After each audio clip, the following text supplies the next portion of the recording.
Hey everyone, and welcome to Darkson Gaming. My name is Chris, and in today's video we are going to be talking about the producer's note that was sent out. Now this is my second time doing this video, my first time, about half the audio cut out, so we'll just kind of go along and see how everything is. So I apologize for being a little late on this, but we'll go ahead and jump right into it. So going through, this was actually conducted back in February. And as you can see here, talks about our thoughts, first off, on the high difficulty events. 57% of us said that we would like more of these types of events. So this is going to be our, the Goku and Frieza event that was here, that was kind of similar to the Super Battle Road, but also a Dokkan Battle. So that, I like that. I actually really had hopes that they were going to keep releasing content for that, because it seemed like it would be a great progression of the story mode. Or I shouldn't say the story mode, but good progression of the story, the Dragon Ball Z story itself. But then also Extreme Super Battle Road, the Red Zone event that we're going to be getting for 7-year anniversary. So any of those, that's what they're talking about. And then really 35% of people said, hey, they like it a little bit easier, or hey, you know what, we enjoy it, don't change anything. And then 8% of people said that it is too difficult and they don't play them. So you figure that there's a pretty good mix there of people that are both veterans and not veterans. So they actually turn around here and say that, you know, more than half the reply, they would like more of these types of events. And just as announced earlier under one of the key points under the update of the version Z project, adding and improving challenge features, we are developing new content for Dokkan veterans. It'll take some time before it is ready to be implemented, so stay tuned for further announcements. So that, I would probably say I would not expect anything up until probably 8-year. I mean, I don't think it's going to be coming out because they specifically say it's going to take some time. And then right down there on the other hand, some of you did say that it was too difficult or make it a bit easier. So they are going to be working on making it easier to play the current events. So that's actually a pretty nice thing there. Now here, this one here is your expectations for the friend function. So really, you have to look at this as a whole. 90% of the people said they want to have some type of interaction with other people playing the game. 22% said that they wanted a player versus player. That's what Dokkan Legends is for. You could easily turn around and get that taken care of on that standpoint. As far as the other, what is that, 68% of people, you know, they want to have some type of a team up, interaction, so on and so forth. So they were able to turn around and say, hey, you know what? This is actually really interesting. It says that Dokkan Battle is a single-player game that can be enjoyed at one's preferred pace, and that's very important. However, by looking at the replies to the survey, we are aware many of you also are playing, want to share the information with friends and other players. Therefore, we are considering implementing features that will allow you to cooperate with friends and invite friends to complete missions together. This will make cooperating with friends possible while also keeping the play at your own pace aspect, so stay tuned. I think this is going to be a guild function. I really do. I think this is going to be something that's going to be along the lines of teams, guilds, so on and so forth, to where you could say, hey, I'm going to take a group of people, we're going to go beat events, and they're going to want people to stay within a certain sphere, because I could see different levels of content for people, so that way it's, hey, as a team, we're going to go do something, but we're not necessarily going to go on. And that could even be a player versus player aspect of, hey, we're going to challenge, you know, just to say we're going to have the United States going against Canada, as an example, and all those people that are in that region, they're going to go head-to-head in a battle. So that can still get the player versus player aspect, or even JP versus Global, I guess, if you want to have it on that standpoint. But, you know, pretty interesting there. All right, so reasons why you want to include a character on your team. So, again, kind of one of those things that 31% of people said that they like to see the character animations, 43% of people said that they like to see the performance, and 21% of people said it works well, they want to see how it works well on a team. Realistically, that 21 and 43 are, again, kind of combined, because people want to see the performance and see how it works within other units. From here, they understand this is going to be the way that they're going to turn around and decide, one, how people are recruiting characters, not to mention on what the difficulty of the content is going to be.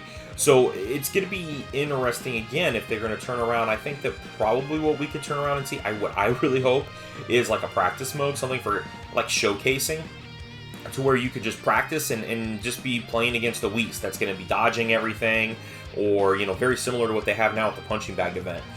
You've got with B-Pan, where they're not going to attack you, but you could just try out combos, see how much damage you're going to do, and then maybe even have a easy hard, Z hard, super all the way super 5, to where you're going to be challenged and you're going to have to beat it, and it just is endless. There is no beating the boss. It's just, hey, how far can I go? And do something like that. I think that would be awesome. It would be great for showcases and really kind of let us know a couple different things as far as content creators, some things that we could do.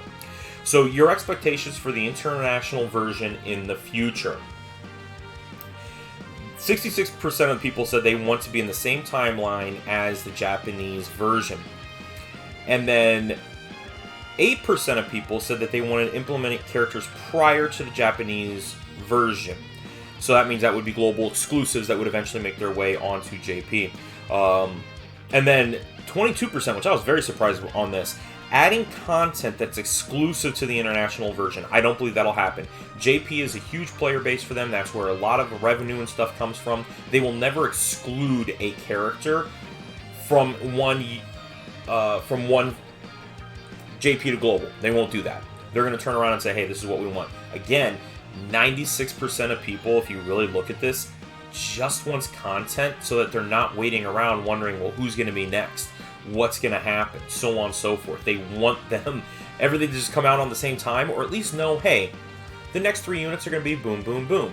The next 3 special events that are going to go with it are going to be these ones here. Instead of, oh my goodness, here comes a Super Battle Road, and we have to wait months upon months. Or even, I just saw somebody on, I can't remember if it was my Discord, or it must have been Discord, where they turned around and said that, you know, you have the Majin Buu Dokkan Fest that, like, number 5 is below number 4. Like, come on, fix that. That's ridiculous. But here, definitely, they could say right here, we are considering increasing the number of events held at the same time as JP version. So right now, we know we have Saiyan Day. We've got the Worldwide Celebration. We had Heroes last year. We'll probably get Golden Week this year. That's 4. So if they're looking at increasing it, you know what? If they're going to do like 6 at the same time, I'm cool with that. Keep the anniversary separate. Okay, that's fine. I personally would love for them to be all the way around together, but if they're not, hey, that's okay too. Gives us global people a little bit more opportunity to kind of move on. And then your expectations for the producer's letter. 58% of people said they wanted to have information from characters and events, where 29% of people said they wanted to have just communication from the operations team, such as surveys.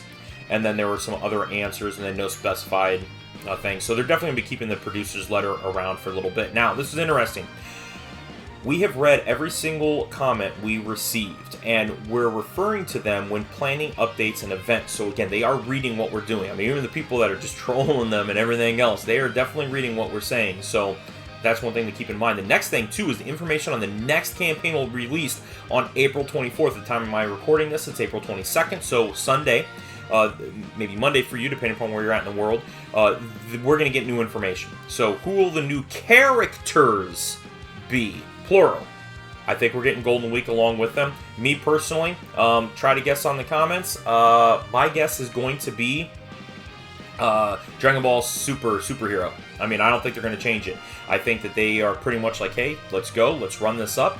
Not a big deal. And yeah, they could do the whole entire to-be release thing like they did on Global. So sorry, JP, if they do that, you'll understand our pain.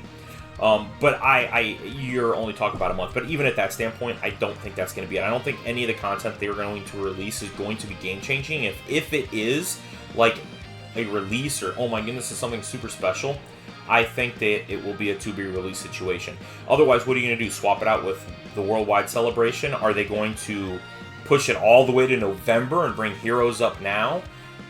What do you do? I mean, those are the only 2 really dual Dokkan Fests that are left. And I can't even say dual Dokkan Fest. Really, it's just Worldwide Celebration that is getting beat for both versions. So, I don't know. It's going to be hard to say what they're going to turn around and end up doing. Really tough situation, but that's my guess. I think it's going to be superheroes. But otherwise, I want to know down in the comments who you guys think. So make sure you guys tell me down in the comments. But otherwise, that is going to be it. That's going to be today's video. If you haven't done so already, please make sure you go down, hit that red subscribe button. Don't forget that notification bell so you're notified each and every time that I'm uploading a new video. But otherwise, that's it. That's going to be today's video. Thank you all very much for watching. We'll talk to you guys later.